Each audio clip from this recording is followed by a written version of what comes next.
Perhaps the most internationally recognized Aikido practitioner in the world is Steven Seagal.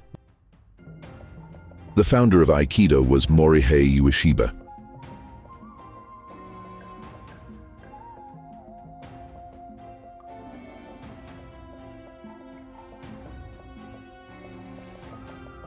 His techniques are unbelievably sharp for a 69-year-old. And his disciple, Gozo Shioda, founder and director of Yoshinkan Aikido. Meanwhile, the man widely regarded as the founder of the Korean martial art Hapkido was Choi Yong-sul. Hapkido practitioners frequently appeared as fierce villains in the Hong Kong action films of Bruce Lee and Jackie Chan.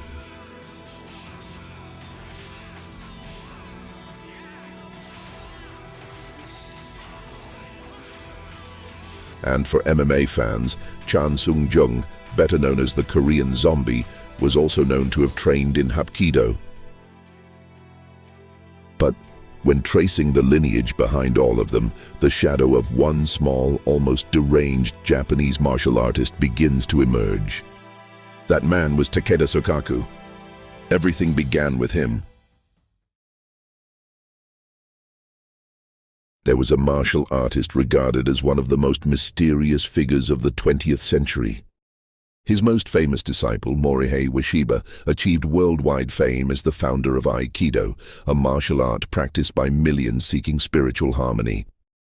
Among his overseas students was Choi Yong-sul, who is known as the founder of Hapkido. Their teacher was a master of Daito-ryu Aiki-jujutsu, an ancient martial tradition. Daito-ryu Aiki-jujutsu is regarded as the source of both Aikido and Hapkido, yet due to its highly secretive nature it remains far less known than either art. The man who transmitted Daito-ryu Aiki-jujutsu to them was Takeda Sokaku.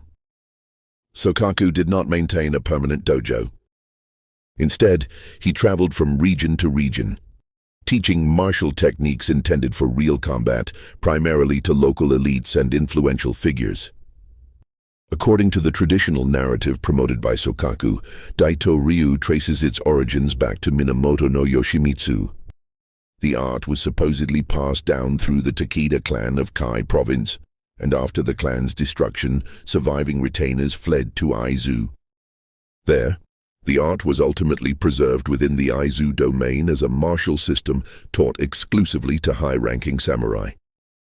The statue of Takeda Shingen, one of the top 10 most influential Sengoku warlords in Japan, stands in front of Kofu Station. It is said that Daito-ryu Aiki-jujutsu was brought to Aizu by his surviving retainers after their defeat, but that long-accepted theory is now beginning to be challenged.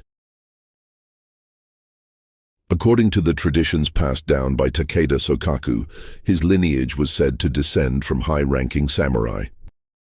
However, official records list the Takeda family as registered farmers, and Sokaku's father, Takeda Sokichi, appears to have been classified not as an elite warrior, but as an ashigaru, a lower-ranking foot soldier. These official records appear to contradict the aristocratic genealogy later associated with the Takeda family. Furthermore, in Aizu, before Sokaku began publicly teaching, there were reportedly no monuments, local records, or historical references whatsoever relating to Daito-ryu Aiki-jujutsu. Even the name Daito-ryu itself may have been granted to Sokaku by Hoshina Chikanori, possibly in order to provide the martial art Sokaku developed with a prestigious historical pedigree. Senior disciple Sagawa Yukiyoshi pointed out that it would be difficult to believe such a highly sophisticated system could survive secretly for centuries without documentation or significant change. Today, outside practitioners of Daito-ryu, there is a growing tendency to regard the art as a martial system largely created by Sokaku himself. Within Daito-ryu circles, however, Sokaku is often referred to as the restorer or reviver of Daito-ryu Aiki-jujutsu rather than its outright founder. Particularly in pre-war Japanese martial culture, genealogies often functioned as strategic tools for establishing legitimacy, and this phenomenon was by no means unique to Daito-ryu. Some traditional Japanese martial schools even claimed origins involving yokai, divine revelations received in dreams, or teachings transmitted by mountain ascetics known as yamabushi. Next, who taught Sokaku the art of Daito-ryu Aiki-jujutsu? There are several competing theories on this subject as well. The most reliable account is that he received martial training from his father, Takeda Sokichi. According to various historical sources, Sokaku studied from an early age under his father in disciplines such as kenjutsu, swordsmanship, sojutsu, spearfighting, sumo, jujutsu. In particular, the explanation provided by the Nihon Kobudo Kyokai states that he inherited the family-transmitted Daito-ryu Jujutsu through his paternal lineage. Another theory claims that he learned the previously mentioned Oshiki-uchi from Hoshina Chikanori. This is perhaps the most famous tradition within Daito-ryu circles. That Hoshina Chikanori, a senior retainer of the Aizu domain, transmitted to Sokaku the secret martial art of the Aizu clan known as Oshiki-uchi, also written Oshiki-uchi. What is important, however, is that there is very little primary historical evidence supporting this claim. Recent scholarship suggests that while Sokaku likely did have contact with Hoshina Chikanori, evidence that he systematically studied jujutsu under him is weak, and even the true nature of Oshiki-uchi itself remains unclear. Some researchers have proposed that the term should originally have been written as Oshiki-uchi, literally meaning inside the threshold. In other words, rather than a combat system, it may originally have referred to etiquette, mental discipline, or court protocol practiced by close retainers permitted to enter the inner chambers of a castle. As will be discussed later, Sokaku undertook extensive mushashugyo, warrior pilgrimages, throughout Japan in his youth, where he trained in a wide variety of martial traditions. Representative examples include Onoha Ito-ryu under Shibuya Toma, Jikishinkageryu under Sakakibara Kenkichi. In any case, because no surviving documents concerning Daito-ryu prior to Sokaku have been discovered, historians generally believe that a complete reconstruction of its origins is unlikely. At present, the most persuasive interpretation is that Daito-ryu was a martial tradition passed down within the Takeda family over generations.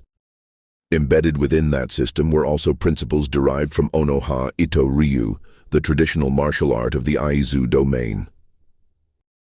Building upon these inherited Takeda family arts, Sokaku refined and transformed them through the harsh experiences and technical knowledge he gained during his nationwide warrior training journeys, eventually elevating them into what became known as Daito-ryu Aiki-jujutsu. His training methodology focused relentlessly on practical combat effectiveness. In that sense, it differed fundamentally from the Budo philosophies later promoted by Kano Jigoro in Judo or Ueshiba Morihei in Aikido, both of which emphasized mutual development and moral cultivation. Beyond the legends claiming inheritance of an ancient martial tradition, what truly speaks to Sokaku's genius is the fact that he organized such a highly sophisticated technical system largely within a single lifetime, and that this system later became the foundation for globally influential martial arts such as Aikido and Hapkido.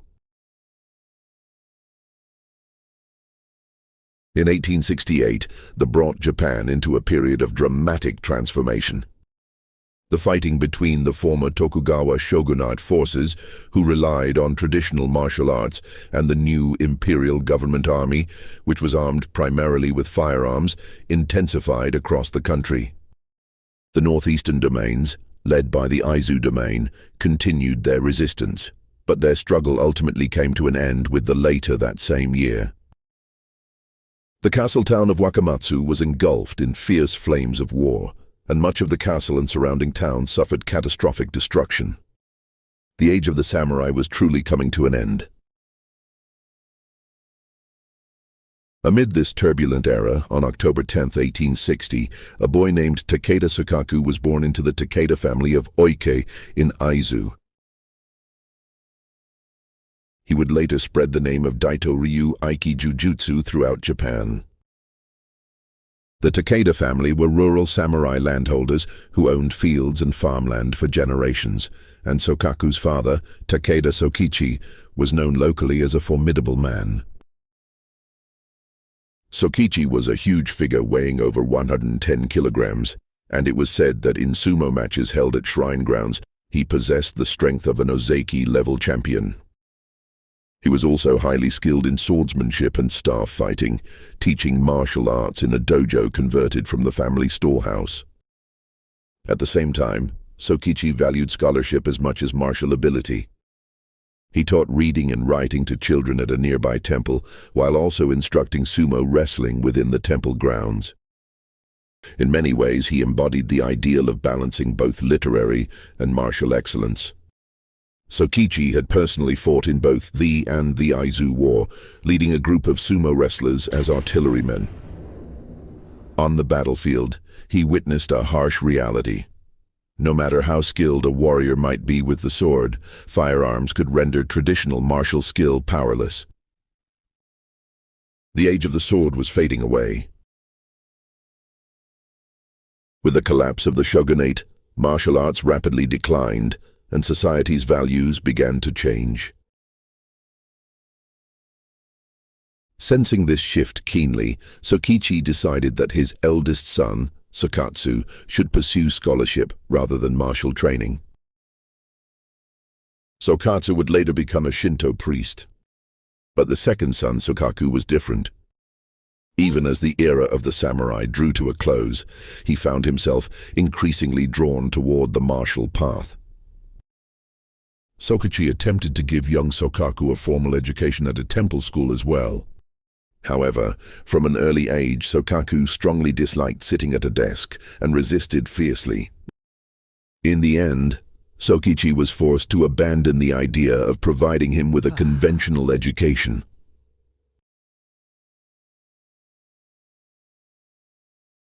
Takeda Sokaku's martial training began under the strict instruction of his father, Takeda Sokichi. Aizu had long been a region famous for spear fighting traditions, and Sokichi himself had learned Hozo-in-ryu spear techniques from his adoptive father, Kurokuchi Dengoro.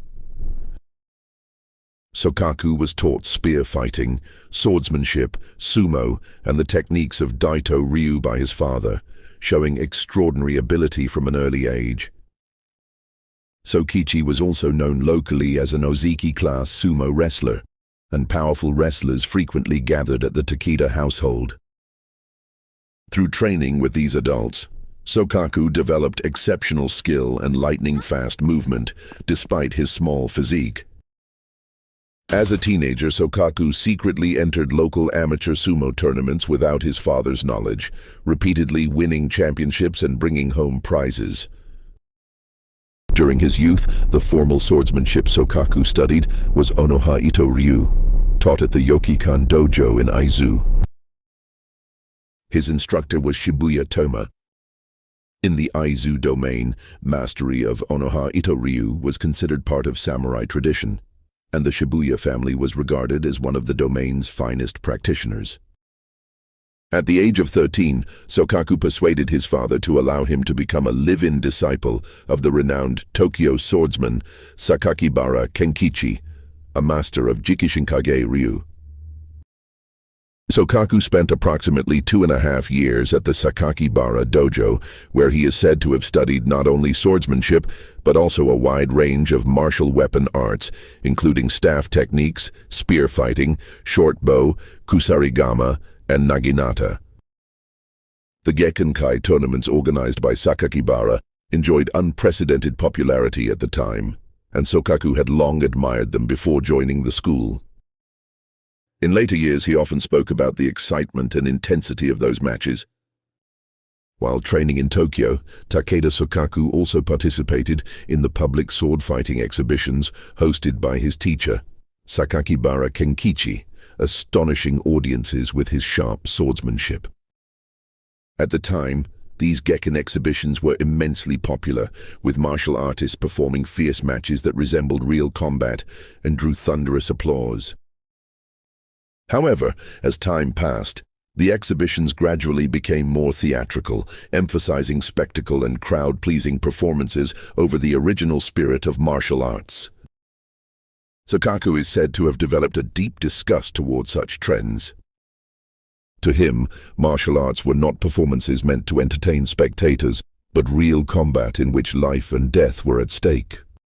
For that reason, rather than pursuing the glamorous world of public exhibitions, he chose the path of harsh discipline as a live-in disciple at the Sakakibara dojo.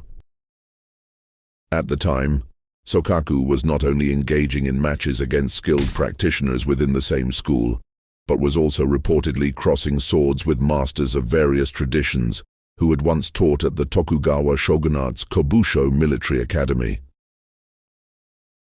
He visited numerous dojo throughout Tokyo, continually refining his techniques through matches against other schools.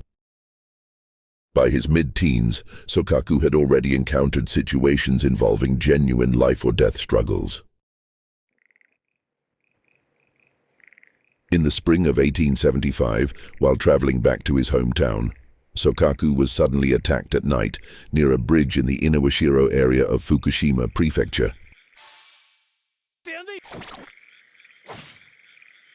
Assailants came at him from both sides, but Sokaku swiftly evaded their attacks and countered, reportedly slashing several of them in the legs. It appears he had accidentally become caught up in a conflict among violent men, and in the end, Sokaku is said to have escaped by leaping into a river under cover of darkness. An even more dangerous incident occurred the following year. After the sudden death of his older brother Sokatsu, Sokaku left Tokyo and hurried back to Aizu. Along the route was a remote and treacherous mountain road where, according to rumors in the villages at the foot of the mountain, a group of 3 bandits repeatedly ambushed and robbed travelers. The villagers warned Sokaku to take another road because it was too dangerous, but he paid no heed. Eventually encountering the bandits on the mountain path, Sokaku showed no fear whatsoever and seized the initiative in an instant. His lightning-fast attack completely overwhelmed the bandits, and he reportedly passed through the ambush without suffering a scratch. It was later said that one of the bandits died from his injuries, while the other 2 were left permanently disabled. Although modern civilization had begun arriving in Japan, less than a decade had passed since those changes began. The Hitorei Edict had prohibited the wearing of swords in public, but it did not outlaw sword ownership itself, and fatal incidents involving blades were still not uncommon. In that era, when the spirit of the samurai had not yet fully disappeared, fighting was not merely a street brawl, it meant risking one's life. Experiences such as these further strengthened Sokaku's conviction that martial arts existed for the genuine protection of one's life. On September 2, 1876, the sudden death of Sokaku's older brother Sokatsu led the Takeda family to decide that Sokaku would inherit the position originally intended for the eldest son, who had become a Shinto priest. His father, Sokichi, reluctantly took the unwilling Sokaku to Tsutsukawake Shrine in Higashi Shirakawa District, Fukushima Prefecture. Serving there as head priest was Hosina Chikatoku, a man once known as a chief retainer of the Aizu domain. During the Aizu War, Chikatoku had commanded the defense at the Battle of Shirakawa-guchi. When the imperial forces advanced toward Wakamatsu Castle and defeat became inevitable, he escaped the castle with a small group of soldiers to seek reinforcements. Sokichi was said to have been among them. After the war, Hosina Chikatoku reportedly continued supporting Saigo Takamori for many years and was deeply familiar with the political situation in Satsuma. Sokaku appears to have been deeply influenced by Chikatoku's first-hand stories about the tragedy of the Aizu War and the state of affairs in Satsuma, as well as by his convictions and resolve. In particular, Sokaku developed strong sympathy towards Saigo Takamori. After spending only a few weeks as a shrine priest apprentice, he abruptly resigned from the position and resolved to head to Kyushu in order to join Saigo Takamori's army. In later years, it was said that Sokaku's encounter with Hosina and the encouragement he received from him greatly influenced his decision to travel throughout Japan, spreading Daito-ryu. According to one theory, even the name Daito-ryu itself was bestowed upon him by Hosina. Having decided to travel to Kyushu, Takeda Sokaku first visited the Sakakibara dojo in Tokyo and revealed to his teacher, Sakakibara Kenkichi, his intention to undertake Musha Shugyo. Sakakibara reportedly understood that Sokaku's journey was not merely a martial pilgrimage, but that he intended to join Saigo Takamori's forces. Sakakibara therefore entrusted Sokaku with a letter of introduction addressed to Momoi Shunzo, headmaster of the Kyoshin Meiji-ryu school living in Sakai, Osaka. At the time, Momoi was 50 years old. During the Battle of Toba Fushimi, he had served alongside Sakakibara as commander of a Tokugawa shogunate guerrilla unit and later acted as a bodyguard for Tokugawa Yoshinobu at Osaka Castle. In early November 1876, Sokaku traveled toward Sakai in Osaka while continuing his Musha Shugyo. Musha Shugyo refers to the practice of samurai traveling throughout the country in order to refine their martial skill and spiritual discipline. In modern Japanese, the term is also widely used to describe gaining practical experience elsewhere in order to improve one's skills or knowledge. Historically, the practice originated during the Muromachi and Edo periods, when warriors and swordsmen journeyed across Japan to test the strength of their own schools, challenge stronger opponents or practitioners of other styles, and develop themselves as martial artists. This differed from dojo yaburi, dojo storming, whose purpose was often to seize another school's reputation or elevate one's own fame. Ordinarily, an unknown martial artist from another school would be subjected to harsh treatment or severe initiation when visiting a dojo. However, the fact that Sokaku repeatedly engaged in Musha Shugyo across many regions suggests that he possessed the skill necessary to continue doing so successfully. At that time, martial arts were not strictly divided into separate categories such as Kenjutsu only or Jujutsu only. Therefore, it is entirely possible that Sokaku also participated in cross-school jujutsu matches and challenges.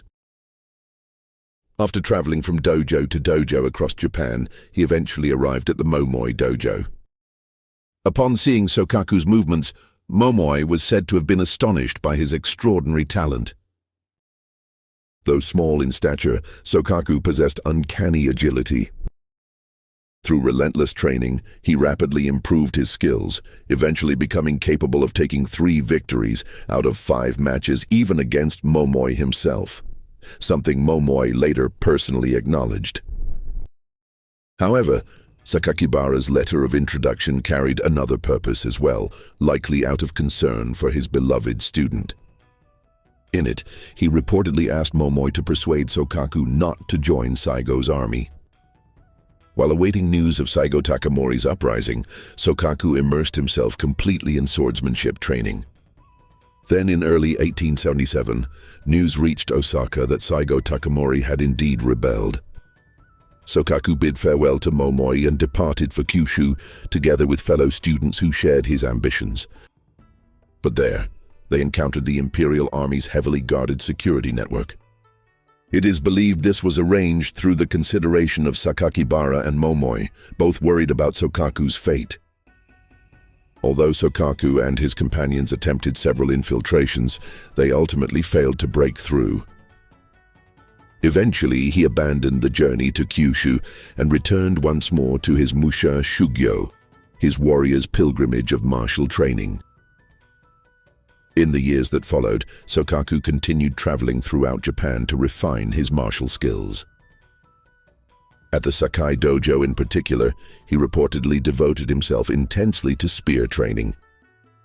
According to Sokaku's own recollections, he engaged in dangerous practice sessions in which he faced multiple opponents wielding real spears simultaneously, losing 2 of his front teeth in the process.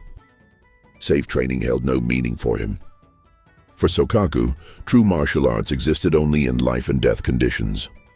Roughly 2 years later, Sokaku appeared again in the Tohoku region. Around 1882, he became involved in an incident that would later become legendary. In Fukushima Prefecture, he clashed with groups of laborers working on the road connecting Sendai and Tokyo. At the time, these labor gangs were notorious for violence and looting across various regions and were sometimes described as being akin to Yakuza gangs. After being provoked and attacked by them, Sokaku drew his beloved sword, Kotetsu. He reportedly cut down several men and severely wounded many others, barely surviving himself. Following the incident, Sokaku was detained by the police for approximately 1 month. In the end, however, the authorities recognized the act as self-defense, and he was released. Little is known about Sokaku's movements from the time of this Fukushima incident until the end of the 19th century due to the scarcity of records. However, beginning around 1898, the Eimiroku and Shariroku enrollment and payment records that Sokaku himself maintained for many years still survive today, allowing historians to trace his activities with much greater clarity. Notably, Sokaku consistently used the title Headmaster of Daito-ryu Jujutsu Headquarters. According to these records, the most common format of instruction was an intensive 10-day training course. The enrollment ledgers contain the names of a remarkably diverse range of individuals, including judges, military officers, police officials, famous martial artists, and influential local figures. A close analysis of the Eimiroku reveals that from around 1898 to 1910, Sokaku's primary sphere of activity was concentrated in the Tohoku region. Then, at the end of 1910, when Zaimu Sanayoshi, the chief of the Akita Prefectural Police Department, was transferred to Hokkaido, Sokaku accompanied him there. There is also a record showing that even earlier, in 1904, Sokaku stayed briefly in Hakodate at the request of the court in order to help prevent interference by violent gangs in an ongoing trial. For roughly the next 20 years, Sokaku would conduct his teaching activities mainly in Hokkaido, particularly in the northern regions of the island. Later still, through his relationship with Morihei Ueshiba, Sokaku came to maintain a residence in Shirataki village and eventually even transferred his official family registry to Hokkaido. Many of Sokaku's important disciples and those licensed as teaching representatives came from Hokkaido, where they received direct instruction from him over long periods of time. Among the most notable were Yoshida Kotaro, known for teaching staff techniques to Mazoyama, the future founder of Kyokushin Karate; Horikawa Kodo, who on September 15, 1974, was awarded the title of Eternal Master by a federation of 8 prominent figures proposed by former Chief Justice Ishida Kazuto; hereditary headmaster of Ito Seiden Muto Ryu, alongside influential figures such as a former Minister of Home Affairs, former Commissioner General of the National Police Agency, former member of the House of Councillors, honorary professor of Hokkaido University, members of the Hokkaido Assembly, the Governor of Hokkaido, and the renowned martial arts authority Otsuka Hironori, founder of Wado-ryu Karate; Morihei Ueshiba, founder of Aikido; and Sagawa Yukiyoshi, who was said to have studied karate and boxing and trained with cross-style matches in mind. As a side note, Horibei, said to be the inheritor of the martial art Koppo, supposedly passed down through a single lineage since ancient times, is said to have studied under Sagawa for a period. The site of Sagawa's dojo in Tokyo is now a park called Aiki Park, and this was also where Horibei trained. When Valley Tudo arrived in Japan together with Hickson Gracie at a time when many martial arts practitioners hesitated to compete, it was Horibei's students who boldly stepped forward to challenge it. Although the results were not particularly successful, there is little doubt that they left something behind. After relocating to Hokkaido, Sokaku remarried around 1912 and had 7 children with his wife Sue, who was about 30 years younger than him. Among them was Tokimune Takeda, who would later become the headmaster of Daito-ryu. Sue was also deeply involved in Daito-ryu training and at times reportedly instructed students as Sokaku's assistant. In the early 1920s, Sokaku was actively teaching throughout the Tohoku region and Kyoto. In particular, in 1922 he taught at the Ueshiba Juku, the Omotokyo headquarters in Ayabe, Kyoto. This period would later become crucial in the formation of Aikido by Morihei Ueshiba. After that, until around the mid-1930s, it is believed that Sokaku spent relatively less time traveling far from Hokkaido for extended teaching tours.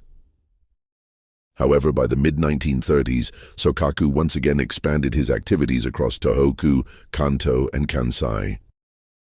During his instructional tours in Kanto, Sagawa Yukiyoshi, who would later become famous as a master of Daito-ryu, accompanied him as an assistant. From 1936 to 1939, Sokaku also taught at the Asahi newspaper dojo in Osaka, where he instructed students who had already been studying under Morihei Ueshiba. The exact circumstances behind this remain unclear even today. One of the representative disciples of this era was Hisa Takuma. In 1939, Hisa received Menkyo Kaiden, a full transmission license, and later organized the techniques he had learned from both Sokaku Takeda and Morihei Ueshiba into 11 volumes known as the Soden. These texts are considered extremely important materials for the study of Daito-ryu. In his later years, Sokaku mainly lived in Hokkaido and continued teaching Daito-ryu even into old age. On April 25, 1943, he passed away in Aomori at the age of 83. Now let us examine the relationship between Daito-ryu Aiki-jujutsu and Aikido. In the early years of the Aikido world, Sokaku Takeda was often viewed negatively, largely due to the influence of Morihei Ueshiba's students and supporters. In recent decades, however, the relationship between the two men has been re-examined more objectively thanks to newly discovered materials and the research of Aikido historian Stanley Pranin. Morihei Ueshiba is believed to have first formally studied Daito-ryu under Sokaku Takeda in 1915 during a 10-day seminar held at the Hisada Inn in Engaru, Hokkaido. Deeply impressed by Takeda's techniques, Ueshiba extended his stay and continued training under him afterward. Records from the following year show that Ueshiba attended several additional seminars, and it is said that he received his first transmission scroll, the Hiden Mokuroku, around this period. Takeda himself later visited Shirataki village, where he instructed Ueshiba and local practitioners. Ueshiba also reportedly accompanied Takeda on his teaching tours throughout Hokkaido, serving in a role similar to an assistant. Researchers from both the Daito-ryu and Aikido communities generally agree that the relationship between the two men was extremely close during these years. In 1919, after receiving a telegram informing him that his father was critically ill, Ueshiba left Hokkaido and never returned to Shirataki. According to some records, he even transferred ownership of his home to Takeda before departing. Afterward, Ueshiba relocated to Ayabe, where he became deeply involved with the new religious movement, Omotokyo. Encouraged by Onisaburo Deguchi, he established a dojo in his home and began teaching Daito-ryu. In 1922, Takeda traveled to Ayabe with his family and taught at the Ueshiba Juku for approximately 5 months. Historians continue to debate whether this extended stay was Takeda's own decision or the result of an invitation from Ueshiba. It has also been suggested that differences in personality and ideology between Takeda and Onisaburo Deguchi placed Ueshiba in a delicate position between the two men. It was around this time that the term Aiki began appearing in the name of Daito-ryu. There are two major theories regarding its origin. Kishomaru Ueshiba argued that the term reflected the ideological influence of Onisaburo Deguchi, while Tokimune Takeda maintained that Aiki had already existed as a technical term within Daito-ryu tradition. At the very least, the name Daito-ryu Jujutsu predates Daito-ryu Aiki-jujutsu, with the latter only being confirmed in records after 1922.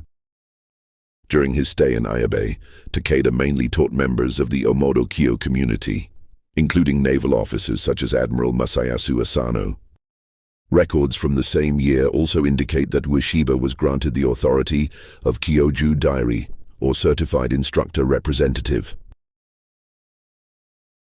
Another notable episode occurred in 1936, when Takeda reportedly visited the Osaka Asahi newspaper company as the teacher of Morihei Ueshiba. At the time, Takuma Hisa, who oversaw the Asahi newspaper dojo, informed Ueshiba, then teaching in Osaka, that Takeda had arrived. According to the story, Ueshiba simply replied, "I see," and left Osaka shortly afterward without meeting his former teacher. Takeda then reportedly took over instruction for the newspaper employees. Meanwhile, records show that until around the mid-1930s, Morihei, acting as Sokaku's certified teaching representative, continued issuing Daito-ryu certificates in Sokaku's name to his own students. This fact suggests that their relationship was not simply that of master and disciple, but was also complex in terms of martial arts organization and authority. According to records from 1922, Ueshiba had been officially recognized as a teaching representative, and there was reportedly an arrangement requiring him to pay a portion of each new student's enrollment fee to Sokaku. Considering the scale of Morihei's activities, the total amount may have become quite substantial, and some researchers have suggested that these financial matters contributed to friction between the two men. That said, it is not unusual for tension to arise between two strong-willed individuals with differing views on martial arts. Testimonies from students also show that stories surrounding Sokaku and Morihei are often interpreted very differently depending on one's perspective.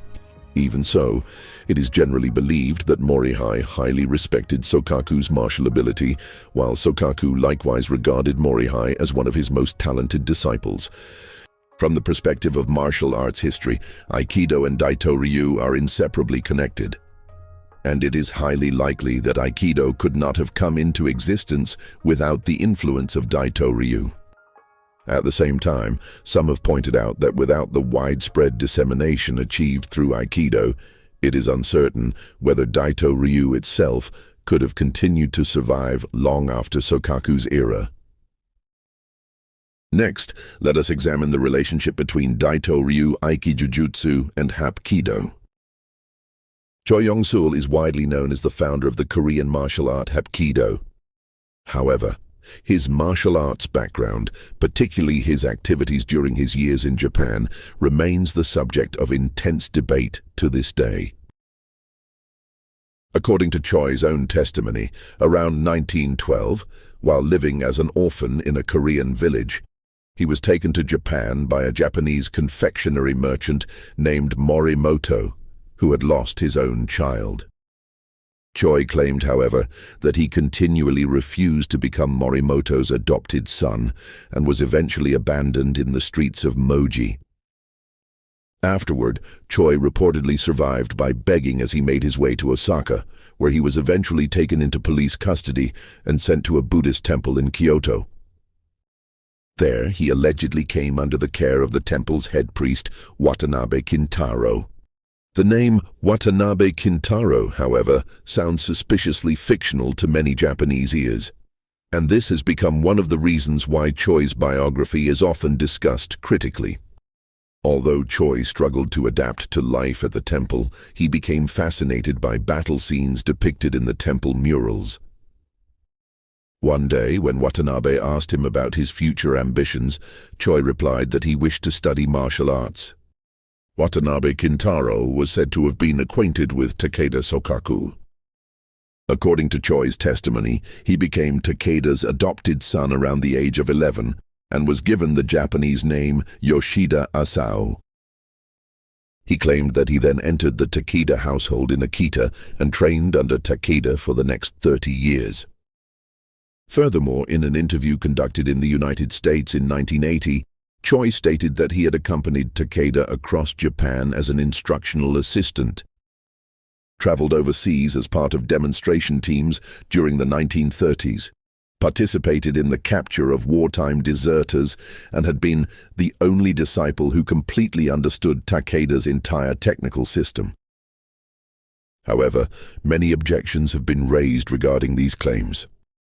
The detailed enrollment books and tuition records left behind by Tokimune Takeda, the son of Takeda Sokaku and successor to Daito-ryu, did not contain Choi's name.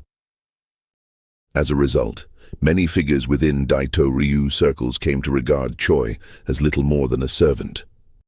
On the other hand, Kondo Katsuyuki, a current senior instructor of the Daito-ryu mainline tradition, later published portions of Takeda Sokaku's enrollment records, and Choi Yong-sul's name reportedly appeared within them. This at least supports the conclusion that Choi did, in fact, attend Takeda's seminars and had genuine exposure to Daito-ryu. At the same time, some researchers argue that Choi's primary instructor was not Takeda himself, but rather Takeda's senior disciple, Yoshida Kotaro. Because Yoshida was active throughout Japan as a Daito-ryu instructor, the theory that Choi learned Daito-ryu techniques through Yoshida and later developed them independently in Korea remains highly influential today. In addition, Kishomaru Ueshiba stated during a conversation with martial arts historian Stanley Pranin that a young Korean man around 17 or 18 years old had attended Takeda Sokaku's seminars in Asahikawa, Hokkaido, and referred to his father, Morihei Ueshiba, as senpai. Kishomaru further stated that this individual later returned to Korea and began teaching Daito-ryu-derived techniques there, and that as Aikido became increasingly famous in Japan, he eventually began referring to his own martial art as Hapkido. According to Kishomaru, these details were told to him directly by Morihei Ueshiba himself. By the way, the words and meanings of Aikido and Hapkido are essentially the same. When the kanji are pronounced in Japanese, it becomes Aikido, and when pronounced in Korean, it becomes Hapkido. There is also a theory that when Choi began using the name Hapkido, he learned that his senior, Morihei Ueshiba, had already established Aikido, and so he temporarily changed the name of his art to Kido. Testimonies like these suggest that Choi's connection to martial arts of the Takeda lineage cannot be completely denied, while at the same time giving a very different impression from Choi's own claim of having trained as a live-in disciple for 30 years. As with Choi, many Korean martial artists of this era have unclear backgrounds, with inconsistencies often appearing in the chronology of their careers. At the time, the Korean peninsula had entered a period of extreme turmoil. Shortly after gaining independence from Japan, it was divided into North and South, and soon descended into the Korean War. Meanwhile, the Dai Nippon Butoku Kai, which oversaw Japanese martial arts, further strengthened its ties with the military and government during the final years of World War II. On March 21, 1942, Hideki Tojo, who was serving as both Prime Minister and Army Minister, became its chairman.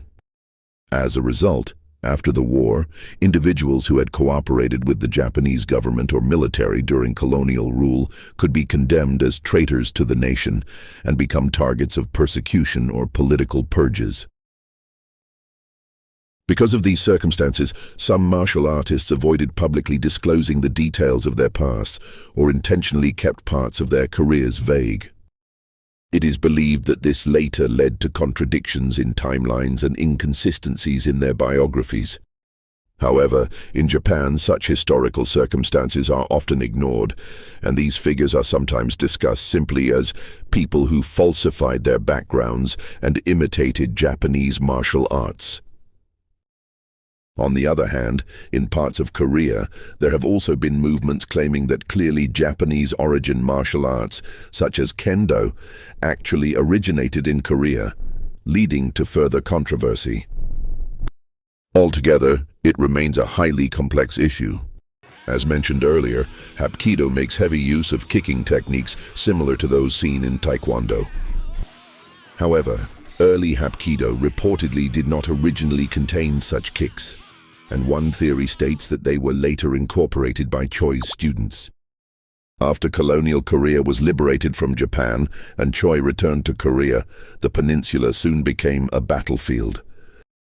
Although the Korean War reached an armistice in 1953, military martial arts instruction had already begun within the South Korean Army around 1946. During the 1950s, Taekwondo was systematized as a military combat method and formally adopted by the armed forces. Hapkido was later adopted in 1962 by the South Korean military and the Presidential Security Service. From 1964 to 1973, high-ranking practitioners were dispatched to the Vietnam War. In this environment, the military aspect of martial arts was often prioritized over their cultural side, and some theories suggest that through technical exchanges between the two arts, Hapkido also came to incorporate more kicking techniques. In any case, it may be fair to say that both Hapkido and Aikido can trace their roots back to the genius martial artist Takeda Sokaku. Aikido is not merely a system of combat techniques, but a martial art that places great emphasis on the philosophy of harmonizing without conflict. Morihei Ueshiba redefined martial arts not as methods for defeating others, but as a path toward harmony with humanity and nature.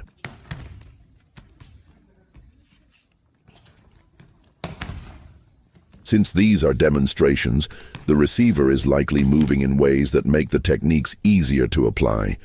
But even so, both the practitioner executing the technique and the receiver move with remarkable beauty.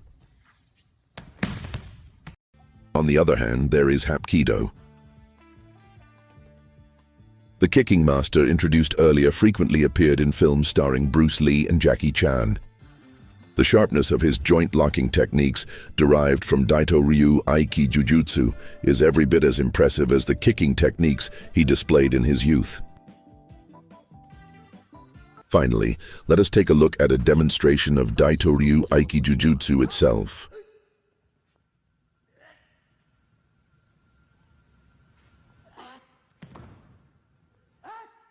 One can clearly see that it is an extremely practical martial art.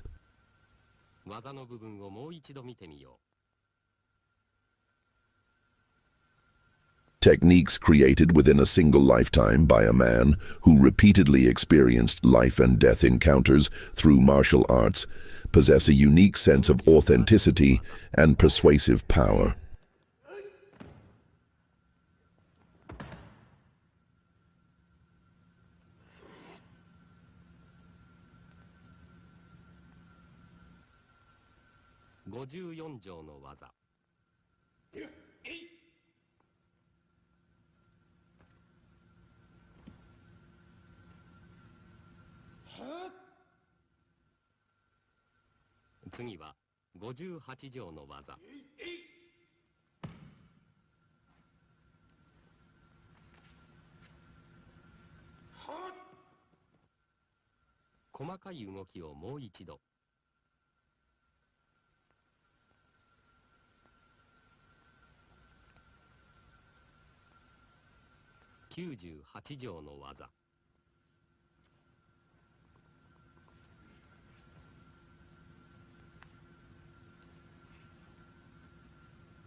今の技の要所をもう一度。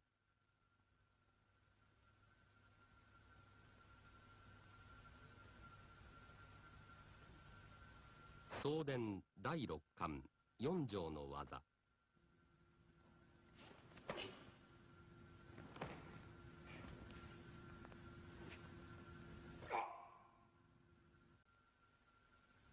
12条の技。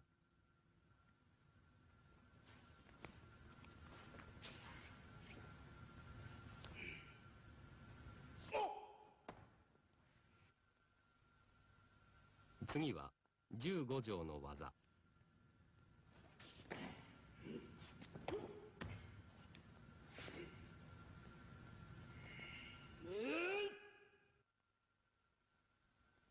26条の技。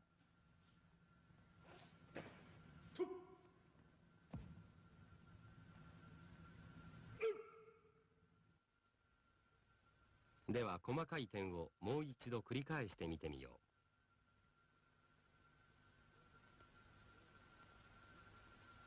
う。送電第7巻2条の技。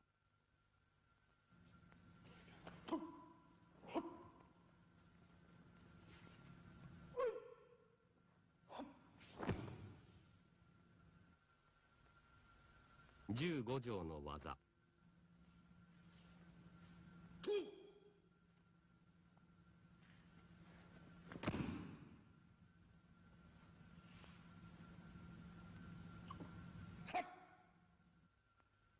この技をもう一度見てみよ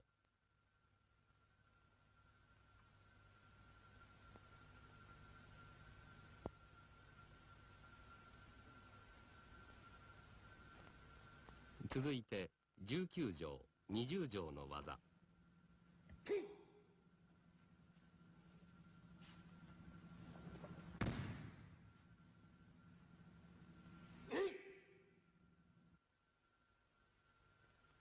28条の技。We'll stop the quoted footage here. The full video introduces even more fascinating techniques, so if you're interested, please watch it from the URL above. See you in the next Japanese martial arts video.